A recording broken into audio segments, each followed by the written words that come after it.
Well, hey, Lifepoint family, we are 2 weekends away from our special one offering weekend. This offering is so exciting. It lets us make an impact here, near and far, literally across our campuses, across our community and our country, and also across our world. And as you're praying about your partnership and what God would have you to give, I thought I'd give you just 3 simple things to think about.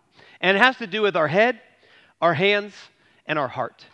So often when we try to pray through what God would have us to give, it's hard to come to a conclusion or a number of what we should do. I know my wife and I, we talk a little bit and then we try to pray about what God would have us to give, and ultimately we land at a number. And here's some things we think about as we work this process. The first is our head. Obviously, we want to look at our bank account. We want to look at the available funds that we have access to, and that's where we use logic. And I think that's where we should start when we begin the process of figuring out what we should give. But we shouldn't stop with our head.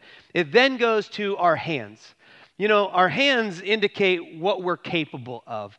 Some of us are really gifted with our hands. Some of you are great at making things with your hands. A lot of times people say, well, you know what? I don't have a whole lot in my bank account that I'm able to give, but the reality is there's a lot in your hands that you could use. Some of you are great at making things or baking things. Some of you have got a garage full of things that you could put on Facebook Marketplace. You could sell. It could generate some income that you could then give. And so there's a lot at our disposal with our hands. And then the last piece is our heart.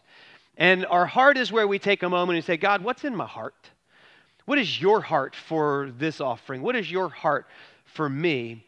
And I always like to encourage you, don't let what's in your hands limit what's in your heart. And so as you take an inventory of your head, your hands, and your heart, I pray that God would give you clarity on what you would give. And so on December the 18th, we come together as a church. There's going to be a special moment in the service where we'll all get the opportunity to participate and give our one offering. We've set a faith goal of $300,000, and I know that sounds like a pretty audacious number, but what I can tell you is this, that when we come together, I believe that with God, all things are possible. And so if you and I would spend time talking to God, asking him what we should give, I believe he's going to give us clarity. And then as we are faithful to what God has instructed us, we will celebrate crossing this line of faith.